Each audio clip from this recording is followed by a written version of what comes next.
Welcome back to More Fun with Finance. I'm Dr. William Elliott, coming to you from my studio in beautiful uptown Shaker Heights. Today's discussion is about capital investments and in particular, how to calculate the cash flows and what sorts of things do we need to take into account.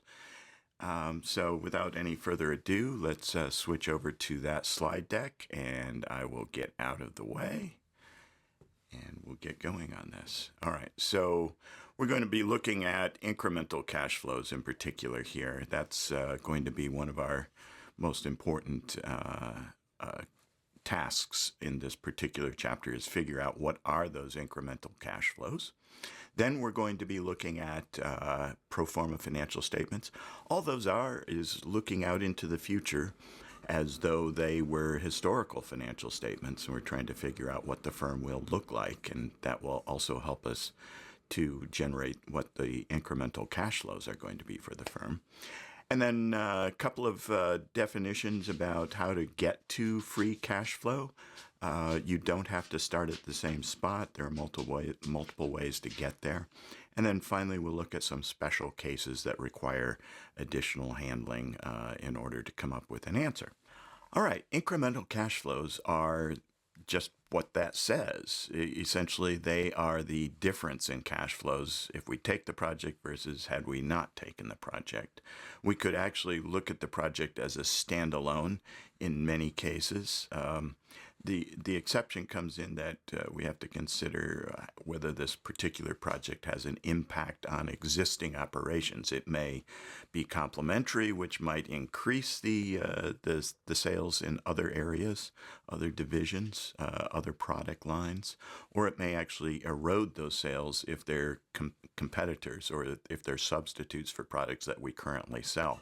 So we've got to take that into account. So we can't view it as entirely a standalone project. But the incremental cash flows are those differences. With the project, we've got a certain amount of cash flows. Without the project, it's a different amount. It's the difference between those two that become our incremental cash flows. A few things to consider here. We have an issue that may arise related to sunk costs. So if we have made any previous expenditures that are unrecoverable, in other words, we can't get them back no matter what we do. We can't sell it. It doesn't have any other use. Those are not considered part of our cash flows because they're sunk. I mean, we can't get it. We can't get back the cash that we spent on that. So sunk costs should not be considered when we're looking at our incremental cash flows. However, we should consider opportunity costs. We're giving up other alternatives, uses of our capital. And as a result, we want to look for the use of capital that maximizes our NPV. Finally, I was already mentioning this idea of erosion, and that is if the new project involves cannibalizing, if you will, some of the current sales, that would be a reduction in those cash flows, and those need to be taken into account. When we engage in a project, there's typically some sort of cost up front in order to start the project up, and we split that cost into two different buckets. One we'll call net working capital, which of course is the difference between current assets and current liabilities. And think of it as, kind of ongoing. If we're producing something physical, some physical product, we're going to need an inventory of raw materials to produce that product. So raw materials become part of our current assets. When we buy those raw materials, though, we may buy them on credit, which becomes part of our current liabilities as accounts payable. So it's that difference. It's the extra amount of current assets above the current liabilities that we have to somehow finance. And so that becomes one cost. The other are long-term assets, and we call those typically get referred to as CapEx, meaning capital expenditure, but just shortened up to CapEx. So when you hear somebody talking about CapEx, you're talking about buying long-term, long-lived assets, equipment that has a life greater than a year, buildings, land, things of that nature are considered CapEx. Short-term assets, those current assets, those are captured under the net working capital changes. All right, financing costs, we're not going to worry about. That really gets imputed into the when we mention financing costs, we're talking about interest, right? In particular, that gets captured really by our discount rate. So we don't account for interest costs in this.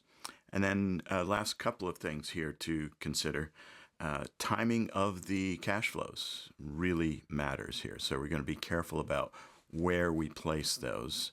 Ideally, it's exactly when they occur, but in the real world, or rather in the world of trying to forecast these things, we usually consider most of the cash flows occurring at the end of the year, something of that nature. If we're worried about that, maybe we do it every 6 months, or even we could potentially even do it on a quarterly basis. That would get us to closer to real world.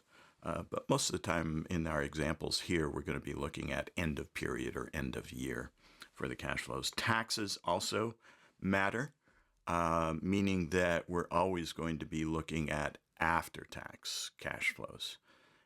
That's what really matters to us. Before-tax cash flows may be quite unrealistic, and certainly a piece of that gets eaten up by taxes. So we've got to account for that. Pro forma financials. Like I said at the beginning of this talk, pro forma financials are simply financial statements that don't currently exist yet. They're going to be developed in the future. What we're trying to do is to forecast what those are going to look like, and therefore we call them pro forma. And in fact, this is the beginning of our first example here. We're going to look at a company that thinks that they can produce shark attractant. I'm not sure why you would want to produce shark attractant, but that's our example. They expect that they'll be able to sell 50,000 cans of shark attractant at $4 per can, and their variable costs are $2.50 per can. And the product, such as this, appears to have a 3-year lifespan. So we're going to start the project, and then 3 years later, it shuts down, is our assumption. We also have computed that we need a required rate of return of 20%. So that's going to be our discount rate. So let's go look a little further at this. We know that we have some fixed costs. So this is renting a facility, equipment, things of that nature. And we've forecasted that those fixed costs will be about $17,430 per year. We also are going to have to buy some equipment, which is going to set us back another $90,000.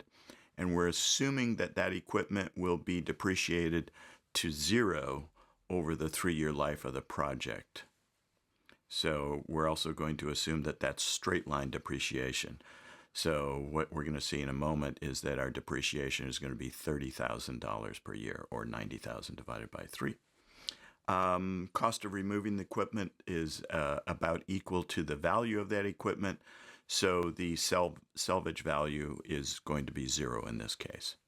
And then the project will also require a initial net working capital of $20,000. In other words, we're going to need $20,000 more in current assets than we have in current liabilities. Okay, so that's the setup.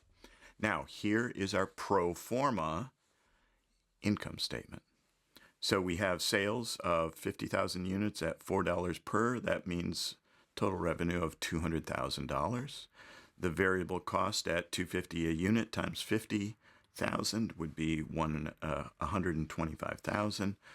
Our fixed costs are $17,430, and then that depreciation right here is $90,000 divided by 3, straight line over 3 years to a book value of 0. So that gives us a 30. And we do the math here. We come up with a earnings before interest and taxes of $27,570. At 21% tax, That means our tax bill is $5,790, and we end up with a net income of $21,780. All right, so that's the accounting statement. But we're going to use that accounting statement to actually come up with our actual cash flows. Remember, accounting numbers are not cash flows because they have non-cash expenses in there. And in particular, it's this guy right here in this example, depreciation. It's a non-cash expense. We paid the $90,000 up front, but we're deducting it from our income over the course of the 3-year life of the project. So we looked at the capital requirements, and here we have that we're going to be increasing net working capital by $20,000, and we have $90,000 to buy the equipment, so we have a total of $110,000. We're going to look at this over the entire 3 years because at the end of this example, we're going to actually calculate an accounting average accounting rate of return as well. So these next 3 years are for that purpose exclusively. So we still have the net working capital of 20, and the fixed asset has been decreased in value because of the depreciation to 60, so a total of 80. And then year 2 is total of 50. Then year 3 is the just the net working capital. We've decreased or we've written down rather the value of that fixed asset by the entire cost. So we're down to 0 on that. All right, so let's get some operating cash flows to start with, and then we'll look at capital spending and then changes in NWC. So operating cash flows are going to be this EBIT. Okay, that's right here. EBIT is $27,570.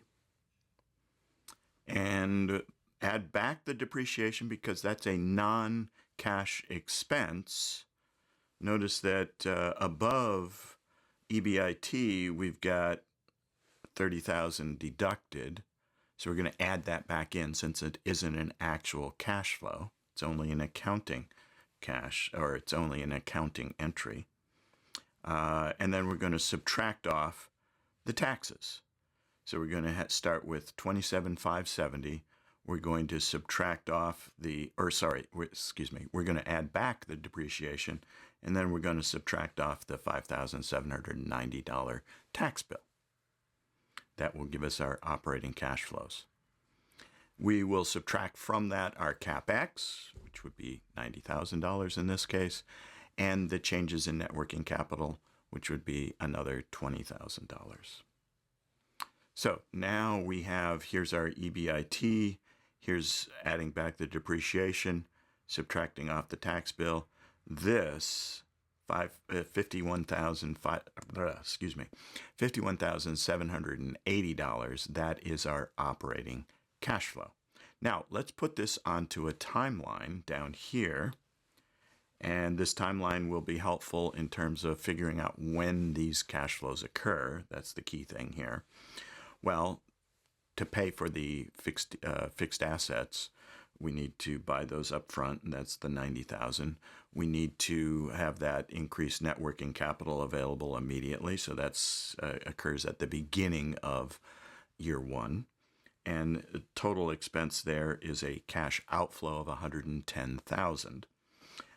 The operating cash flow for year 1, we're assuming occurs at the end of that year.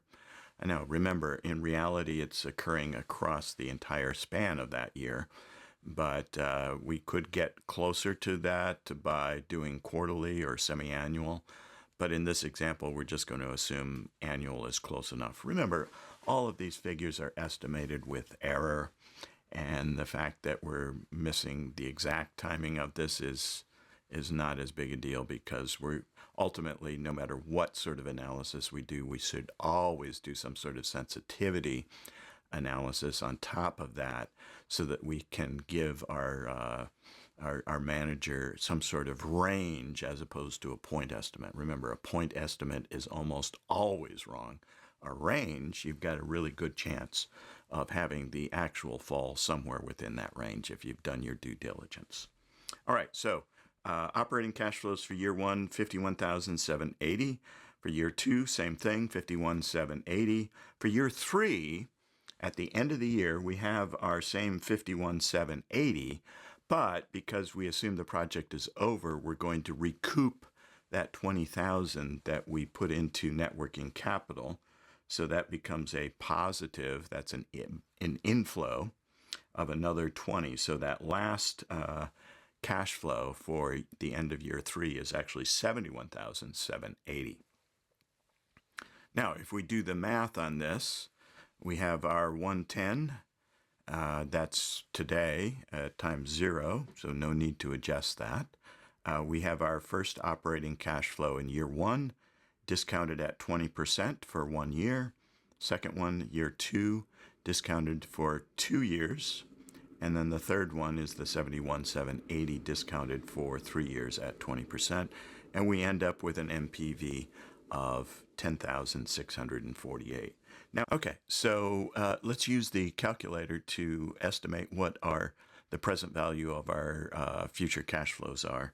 We've got 3 years here, so I'm going to put in an N of 3. Now, that last year cash flow is composed of two things. One, it's the operating cash flow of 51,780, and it's the return of our net working capital of 20,000. We're actually going to break that apart in the calculator just because I want to use the 5 keys here.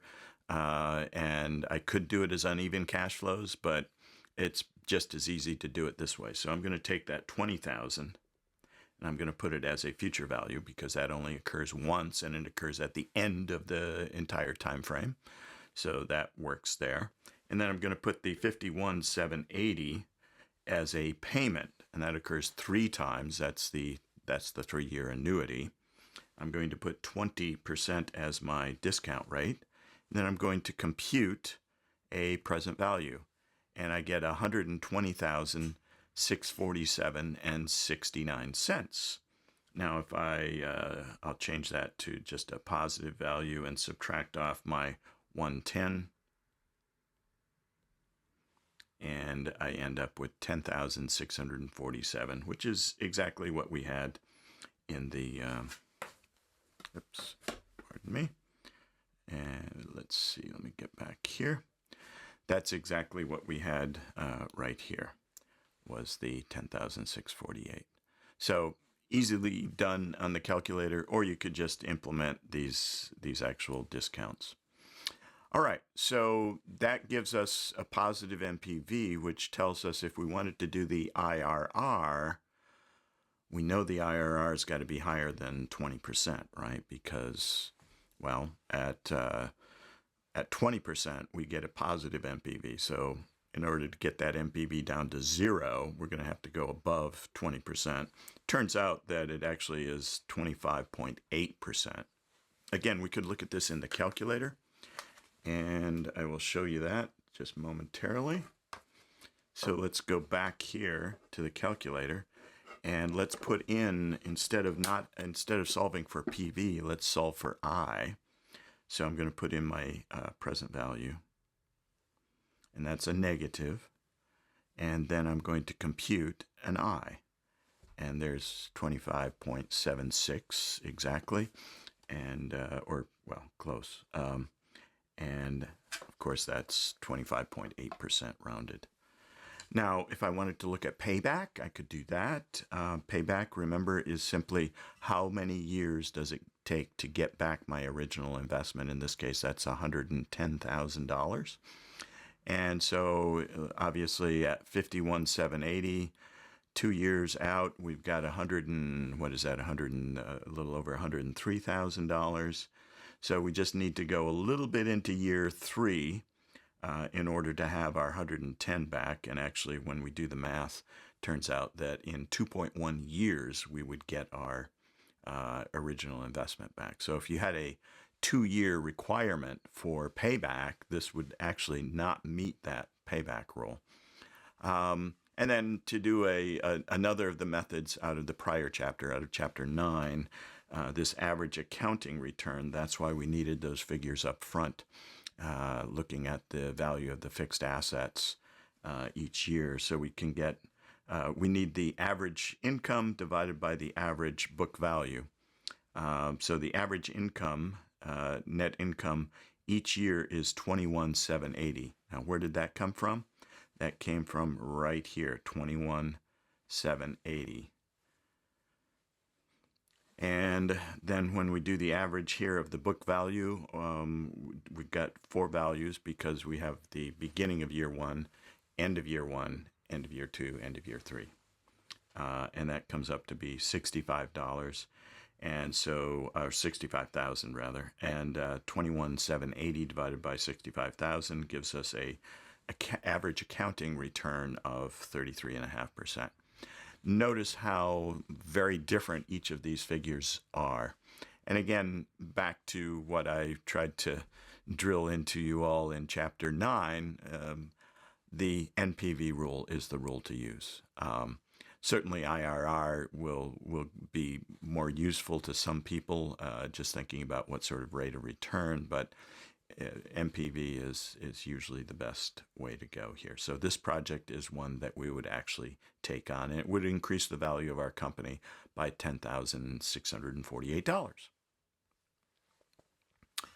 All right, suppose that we have a different situation here. Suppose that in a particular year we have $500 in sales, we have costs of $310, and we have net income of $190. This also means that obviously we, assuming depreciation and taxes are zero, we don't have any fixed assets.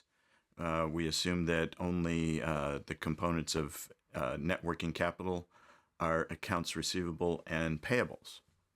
So down below here, we have accounts receivable and payables. So at the beginning of the year, we had $880 in accounts receivable. We had $550 in payables. So a net working capital of $330. By the end of the year, accounts receivable had gone up by $30 and accounts payable had gone up by $55. Which meant our net working capital had gone down by $25 to $305. I'll get out of the way for that. Oops.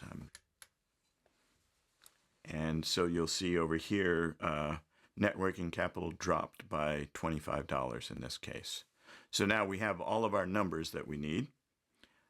Let's look at our total cash flows. That would be the sum of the operating cash flows minus the change in net working capital minus CapEx, but CapEx is zero, so we can take that out of the way already. And so our net working capital, our operating cash flows are simply the EBIT, or the net income in this case, because there is no depreciation, there are no taxes. So that still remains as 190.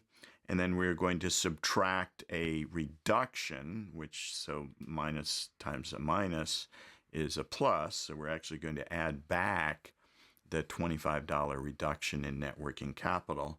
So we have a total cash flow of $215. Now, there's another way that we could actually look at this.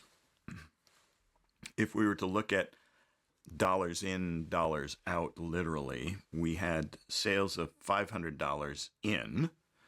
It's a cash inflow, but the receivables increased by $30 over the course of that year. So that meant that only 470 of those dollars actually flowed into the company. 30 of them increased the accounts receivable. So the actual cash in was 470. Cash out would be the cost, the 310, plus we've got accounts payable changed in value, and actually they increased, meaning that that allowed our net working capital to go down. So that actually is a cash inflow, and so that reduces our costs by $55 down to $255. So remember, cash inflow of 470, cash outflow of 255. And when we do the math there, we get $215. And that's the same thing that we got back here when we looked at it as operating cash flows minus NWC minus CapEx. All right, so that all makes good sense, I hope. So now we're going to look at a couple of details here. We're going to talk about depreciation and how that gets computed. And then we're also going to talk about a couple of different methods to actually calculate the cash flows. And we're going to end up with the exact same cash flows. It's just starting at different points on the income statement. So first off, depreciation. So there's a variety of ways that depreciation is computed.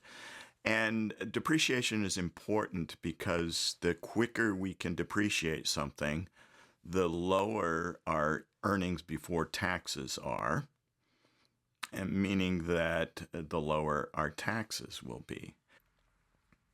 If we had, for example, say we had a CapEx of $100,000 and we're using a 5-year depreciation straight line schedule, that means that $100,000 divided by 5 is $20,000 of depreciation every year.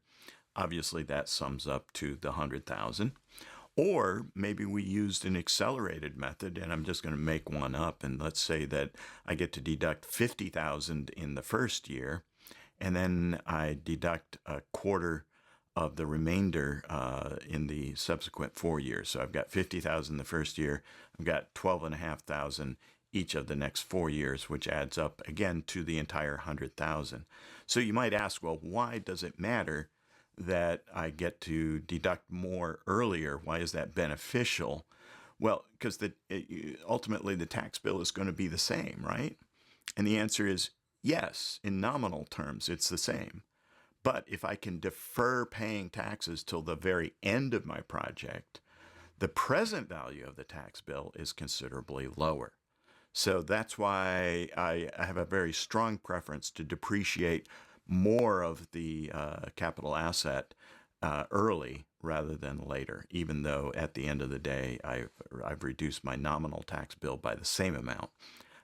It's the present value of the tax burden that really counts here. So several different methods have been used over the years. One of them is known as modified accelerated depreciation or accelerated cost recovery system. MACRS is the acronym that gets used for this. And so what MACRS does is it says, well, we're going to categorize each asset as having a particular set lifespan. And then with that lifespan, we're going to tell you what percentage in each year you can deduct. And, oops, wrong way. And for example, if you have a asset that is considered a 3-year asset, then in the first year you can deduct, oops, I thought I had my pencil or my highlighter on, and I did not. Let's see, let's get that turned on. So in the first year, I can deduct 33.33 or 1/3 of the value right up front. Second year, it goes up even higher, 44.45%. And then the last year, 14.81, and then the fourth year, 7.41. A 5-year class asset has 20, 33, 32, 19.2, 11.52, 11.52, and then finally 5.76. And then over here we have the schedule for a 7-year asset. So if, for example, we had a car that is considered a 5-year asset and the cost of the car was $12,000, pretty cheap car actually. So for the first year we get to deduct, so that's going to follow this schedule here. First year we get to deduct 20%. So that means we have depreciation of $2,400 in the first year. In the second year, we actually get to deduct 32%. So that means that our depreciation in year 2 will be $3,840, and so on down the line. You get the idea. And again, part of the point of this is that the earlier we can take that as an expense, the lower our present value of our tax bill is. There's another alteration to the depreciation schedule called bonus depreciation.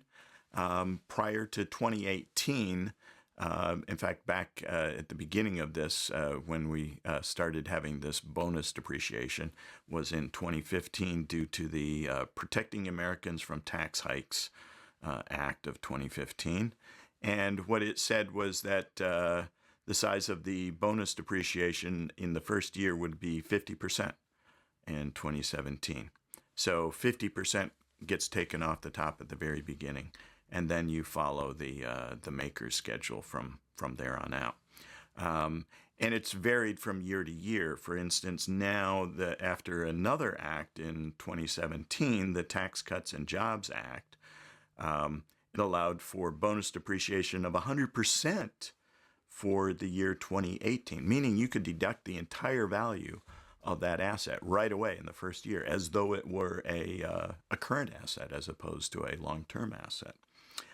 Then that amount was decreased by 20% each year until 2022. And so, that's now down to, it actually reaches zero at 2026. So it's down, depending on when you're watching this, it could either be 40% or 20% now. Another thing to consider is book value versus market value.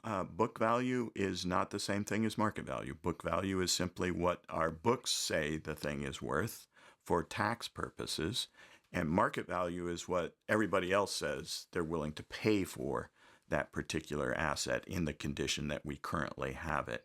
So as an example, we've got that $12,000 car, and we have a book value at the beginning of $12,000. Then we subtract off the depreciation. So at the end of year one, the book value of that car is $9,600. You'll see that over here in this table as well.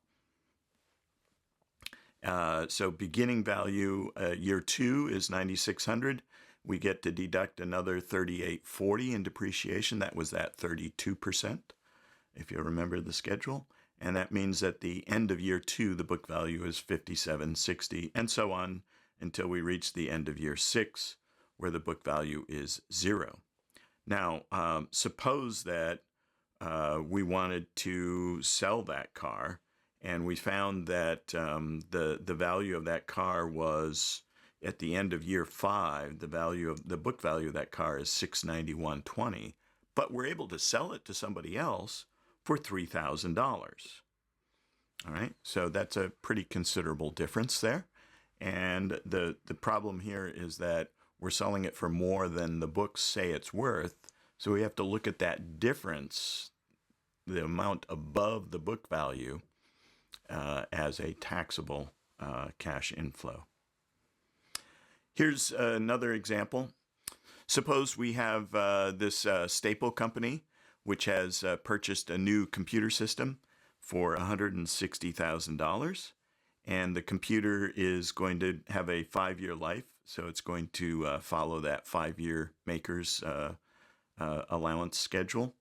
And based on historical experience, we think the computer will be worth $10,000 at the end of 4 years. What are the tax consequences of the sale, and what is the total after-tax cash flow from that sale? So let's start by figuring out the depreciation schedule of $160,000.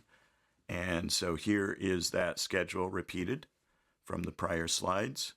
And over here we see the depreciation amount in year one is $32,000, year two is $51,200, year three it's $37,220, and in year four it is $18,432. So at the end of year four, we have a book value of $27,648. All right. Now, in this case, the market value is less than the book value. So when we end up selling that for $10,000, we're also going to incur a loss, a book value or a book loss of $17,648. So that's going to reduce our tax burden, because we write that off as a loss, as an expense of $17,648. If our tax rate is 21%, the savings on taxes is going to be $3,706. add that to the actual $10,000 we received for the computer system, and that means that the after-tax return of capital from the sale of that computer that we used for 4 years is $13,706. All right, here is where we're going to talk about some different ways to calculate cash flows. We're going to end up with the same exact cash flow. The only difference here is really where we start. Whether we start at the top of the income statement or at the bottom of the income statement, or whether we look at it from the perspective of non-cash expenses being tax shields. These are the three methods that we're going to be looking at. All right, so here we have, let's say in this particular example, we're going to use an example to describe this. We have sales of $1,500, costs of $700, depreciation of $600. So we can calculate our earnings before interest and taxes as sales minus costs minus depreciation, which gives us $200. We're assuming no interest is paid, and the corporate tax rate, this T sub C, is 21%. So the tax bill is actually $42. Our operating cash flows would be starting at EBIT. We would add back our depreciation. So we're going to start with 200. Let me change this to a pen. We're going to start with our 200. We're going to add back our depreciation, and that depreciation was $600. And we're going to subtract off our tax bill. Oops, 42. And that's going to give us $758. Okay? Does that make sense? All right, and that's down here. I'm hiding it. Now, let's look at starting at a different point. We've got a net income here. If we were to actually calculate our net income, it'd be 1,500 sales minus 700 in costs minus 600 in depreciation, and that is going to give us 200 in EBIT, and then we subtract off 42, so that leaves us with 158 in net income, right? That's our pro forma financial statement. Now, if we start at that point, if we start at that 158, all we need to do, that's already after taxes, right? All we need to do is to add back the non-cash expense of depreciation, that's the 600, and we end up with the 758 in operating cash flows. So in this case, rather than start at EBIT, we started at the bottom of the income statement at net income and added back the items that we needed to, in this case, only the non-cash expenses, depreciation. Another way to approach it is to start at the top, start at revenue. And in that case, our revenue of 1,500 minus the 700 in costs. Now, we're not going to account for non-cash expenses in this. We're just going to account for actual cash expenses. So we're going to leave out depreciation. We're just going to subtract off the actual tax bill, and that's still going to leave us at 758. And then one final approach is to look at the depreciation, the non-cash expense, as a way of shielding us from taxes, because we don't pay anything literally for that depreciation, but it does reduce our tax bill. So we can look at it in that respect. So there we will start with, we can still start with sales. And let me change back to my highlighter. We can still start with sales. And we're going to subtract off the costs. And then, now we haven't done anything with depreciation yet. We're going to take the after-tax value of that operating income. So sales minus costs times 1 minus the tax rate gives us what's left after taxes. So in the case of that 21% tax rate, That means 79% of it is left after we pay the taxes. And that amount, actually, that 79% of the sales minus the cost, turns out to be $632. And then what is the tax shield that depreciation provides us? Well, that tax shield is the depreciation times the tax rate. And in this case, depreciation is $600. The tax rate is 21%. So that saves us from having to pay $126 in taxes. Add that to the $632, and again, we get $758. So it really doesn't matter where you start from, as long as you manage each item carefully. I would say pick an approach that makes the most sense to you and stick with that. That way, I think they'd be less likely to make errors. But any approach, any of these three approaches, will work to get you to that point. Or the fourth approach of just starting at EBIT. Multiple ways to get to the same spot. All right, so here are some special cases that we may need to consider depending upon what our project is. In one situation, we have just, rather than an entire project that's going to create revenue, we're just going to be looking at a project that might save us some costs. All right, so we're just trying to reduce expenses, and how do we manage that? Second thing is, suppose we're putting in a bid for a particular item or product that we produce. How do we figure out how to get the lowest bid amount such that hopefully the counterparty will take our offer over everybody else's? And finally, if we're looking at two projects that do the same thing, they're mutually exclusive, we're only going to pick one, but they have different lifespans, and we're going to repeat that project over and over again. How do we pick the project? I think of this one as it's not unlike, say, buying a refrigerator. You buy the cheap refrigerator that costs a lot to operate, or you buy the more expensive, more efficient refrigerator that costs less to operate. Which one is the better deal in the long run? That's what this third item is looking at. So let's start with the first question.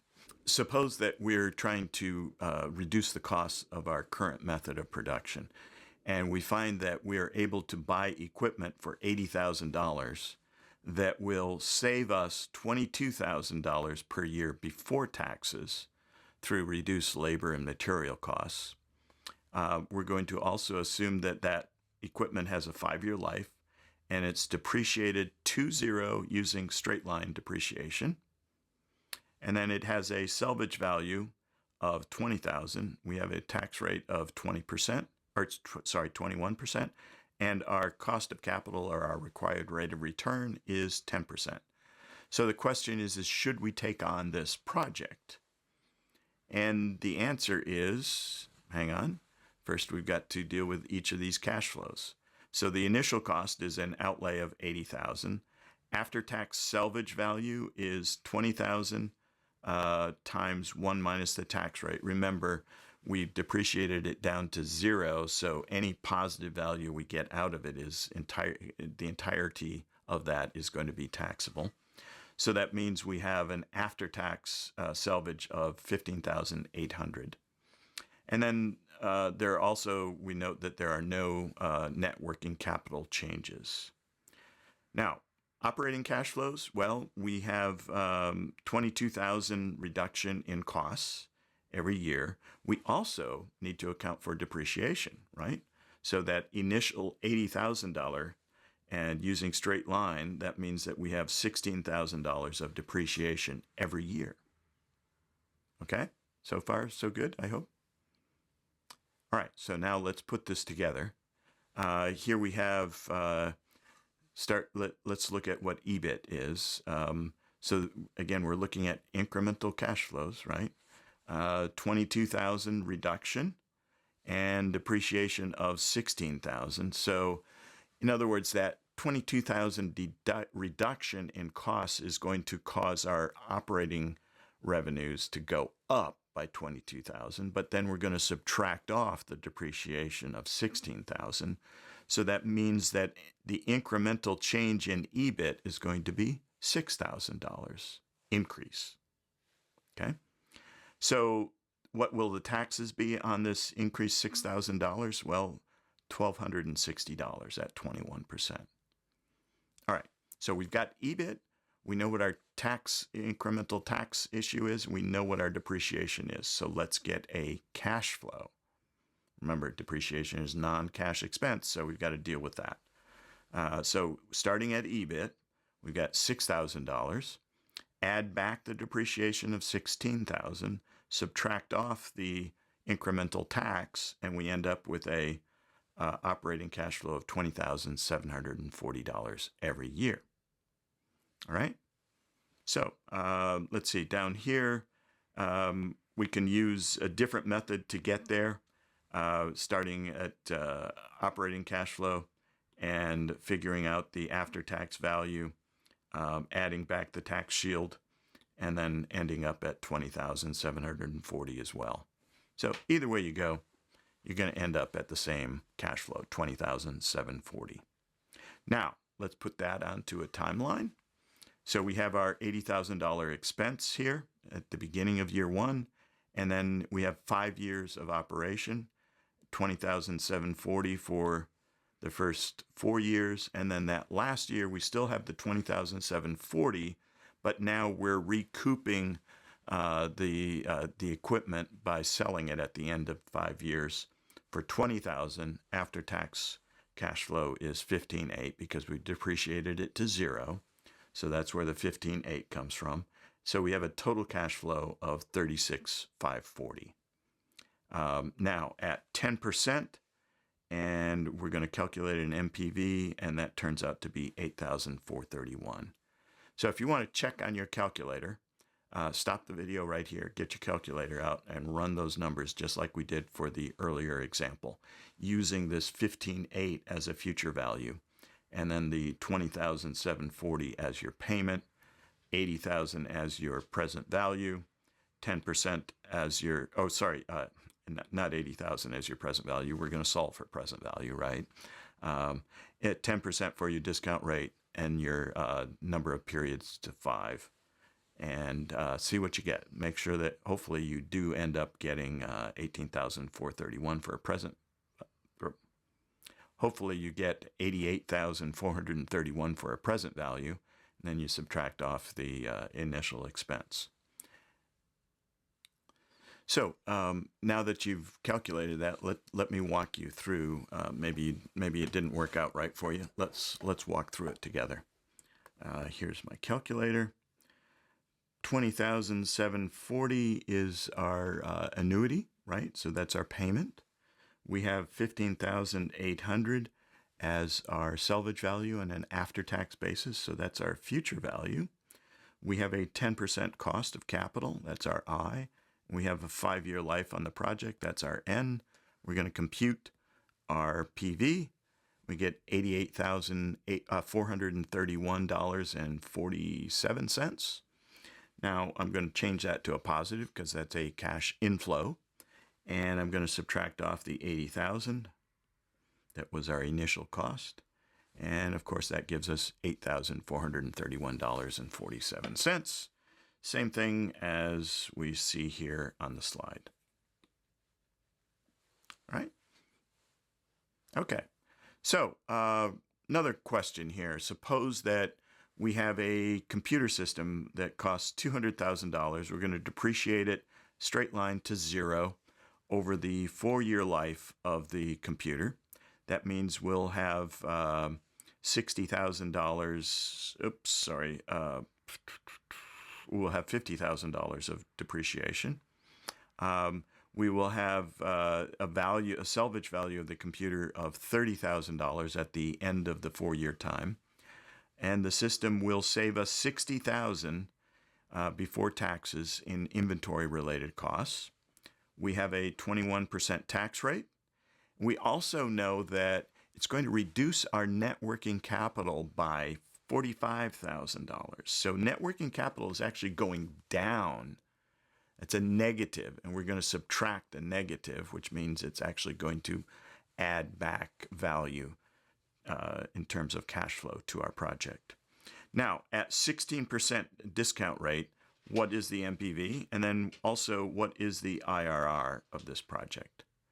So $200,000 original expense, depreciated straight line for 4 years to zero, $30,000 salvage value, $60,000 reduction in costs, and a $45,000 reduction in net working capital. 16% is their discount rate.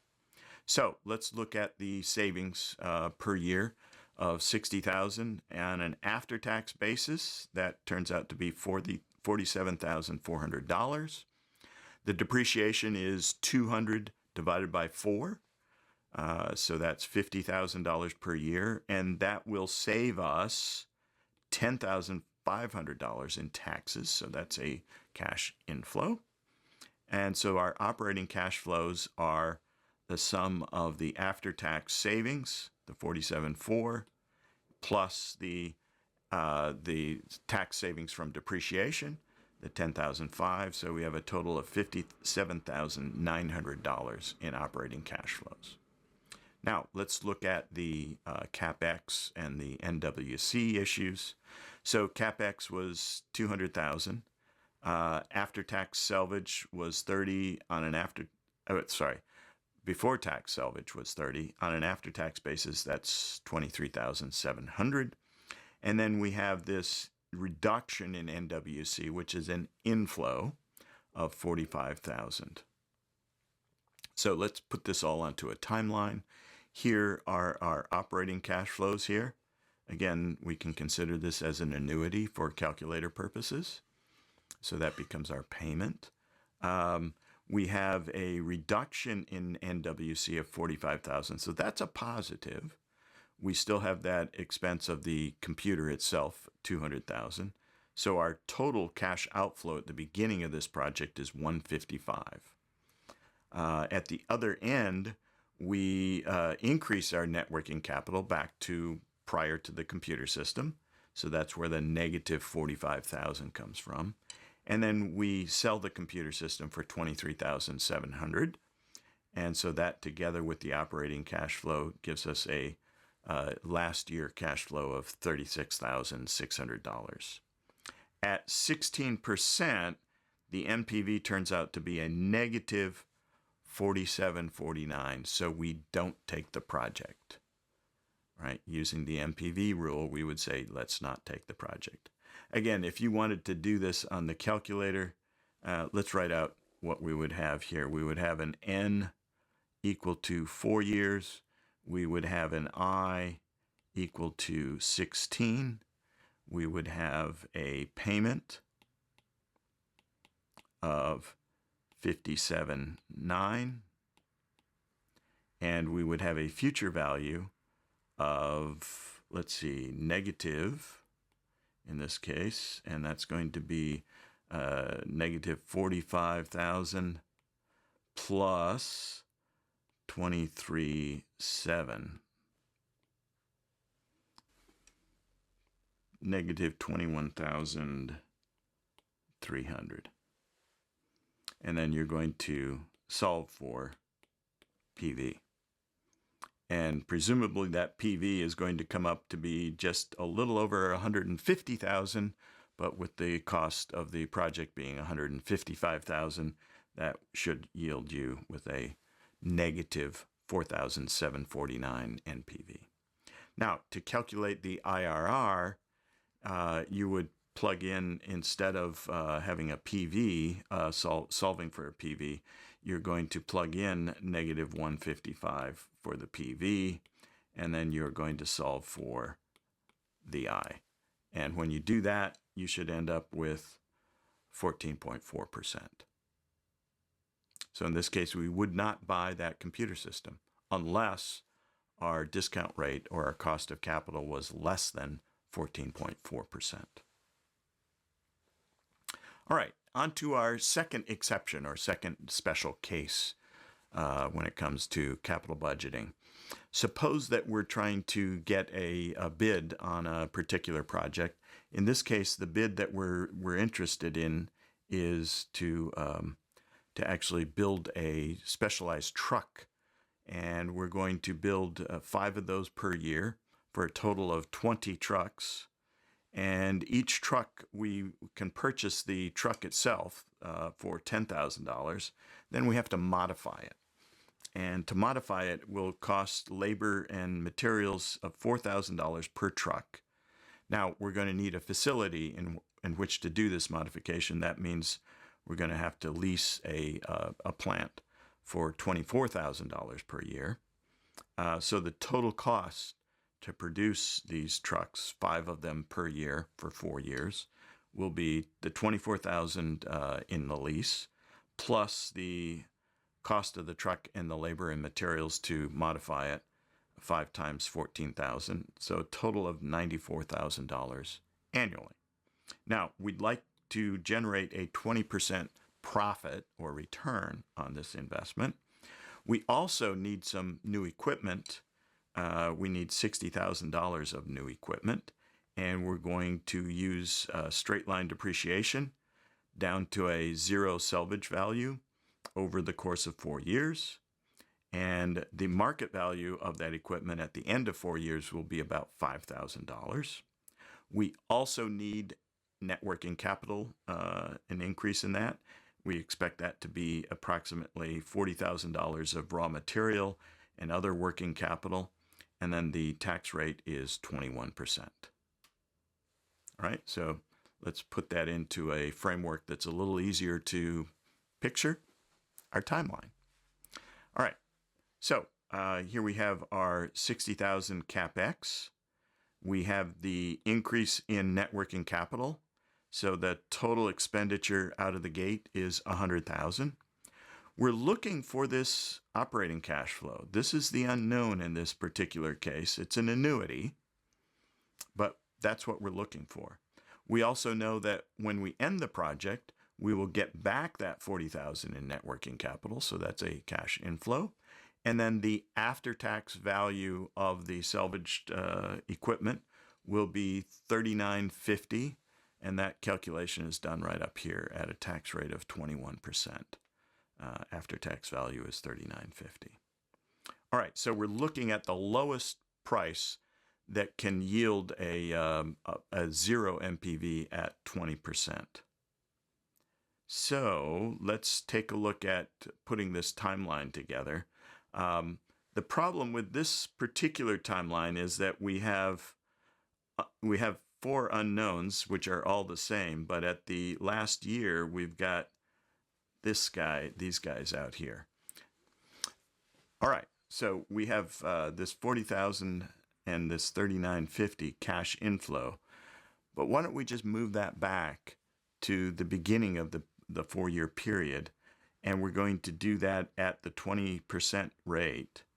That means that's going to reduce our overall expense by $21,195. So our cash outflow at the beginning of the project is only $78,805.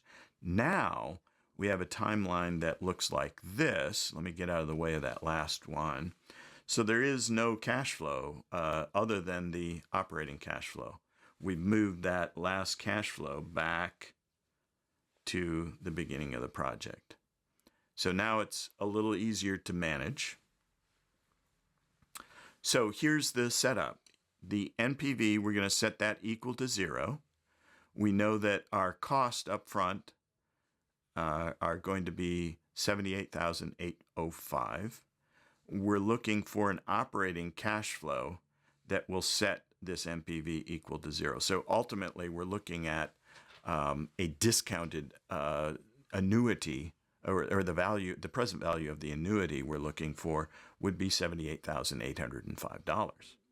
Well, we could use this this discount factor that we've calculated here, the 2.588, or we could actually do this on the calculator. Let me show you on the calculator what this would look like. Remember, we've got 78,805. So let's go to the calculator. And so we have 78,805, and that is our present value. And we're going to zero out our future value, and we're going to put in a, let's see, we have how many years? We have 4 years, and we have a discount rate of 20. So we're going to put in 4 years, and we're going to put in 20 as our discount rate, and we're going to calculate a payment, and that payment turns out to be $30,441.51. $30,441, and rounding up, yes, lo and behold, that's exactly what we see here. 30,442.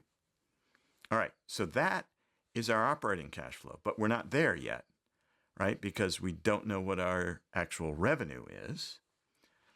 We also have to take account of our depreciation, and depreciation is going to be the $60,000 original cost divided by 4 years. So that's $15,000 per year. So our operating cash flow, if we use the bottom-up approach, would be our net income plus depreciation. So we have operating cash flow, we know, of $30,442. We don't know what our net income is, and we know that our depreciation is $15,000. We solve for net income, and we come up with $15,442. Okay, so far? What we're going to need to do, though, is to get all the way back up to the top of the income statement and figure out what our revenue is. Then we divide that revenue by 5. We produce 5 trucks in a year, and that should give us the minimum price that we should bid, or rather the lowest price that we should bid for that project. So laid out like this, here's our income statement. This is what we're looking for up here. Another thing we still don't know, though, are what's our actual tax bill going to be here. So we've got the costs, we've got depreciation, we've got the net income. So let's lay that out as a formula. Let's take a look at it right here, down here. Net income is equal to sales minus costs minus depreciation on an after-tax basis. So that's all of this. Now, we can rearrange this. We can rearrange it to get sales over here onto the left-hand side by itself, and everything else over here. We deal with that, and that ends up being $128,546 in revenue, right?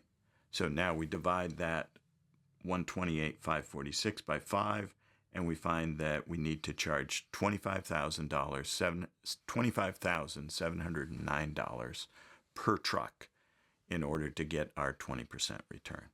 So that is a fairly long, drawn-out, complicated process, but you can get there, and just be careful.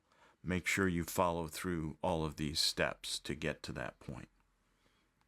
The last special issue that comes up is that suppose we've got 2 competing projects, mutually exclusive. We're only going to do one of them, and we're looking for the one that will reduce our costs the most or be least costly.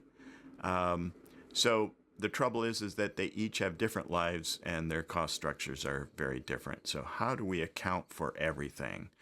Well, the example here that they use, suppose that we have a machine A and machine B, and we're going to buy one of those machines. We're looking for the machine that will yield the lowest cost. So machine A has an initial cost of $100, and it costs $10 to operate per year, and it wears out at the end of 2 years and has to be replaced. And we're going to assume we're going to replace that over and over. So every 2 years, we'd buy a new machine A for $100, and we'd have $10 of operating expenses. Then at the end of that, we'd buy another machine and so forth. Or we buy machine B for $140. It has operating expenses of only $8 per year, and it actually lasts for 3 years. And then it must be replaced. So every 3 years, we'd be buying machine B. Which of these is the best machine to buy?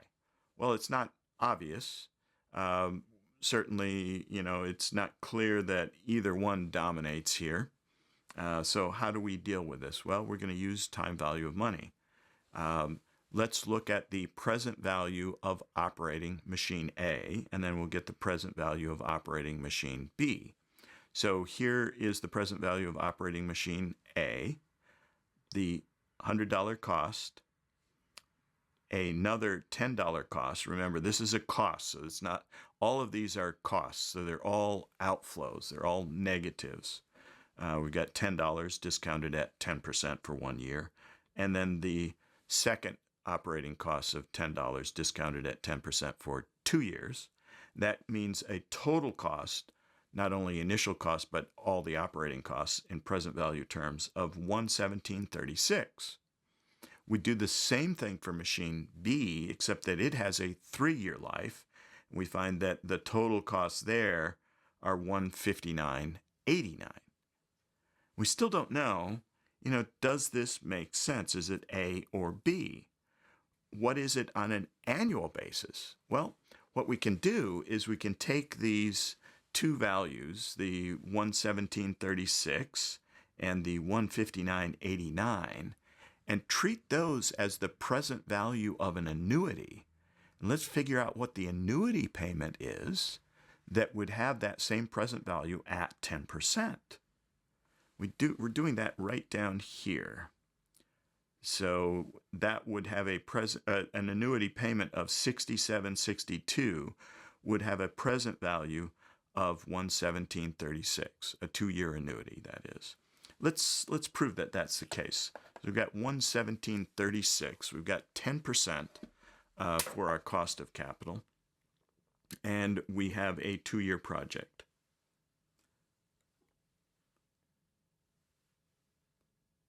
So we have 117.36, and that is our present value.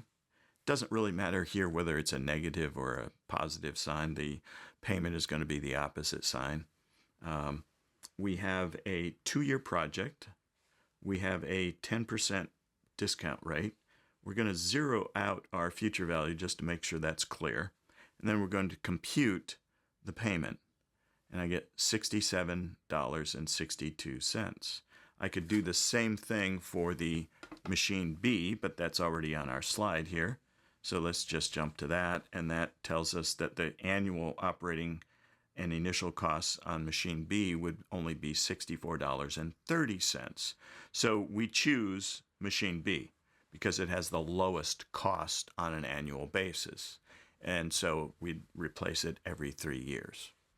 So this is called equivalent annual cost, or EAC. So this is the last of the third special cases, and this is also the end of Chapter 10. And I will see you in Chapter 11. Thank you very much, and have a good day. Bye-bye.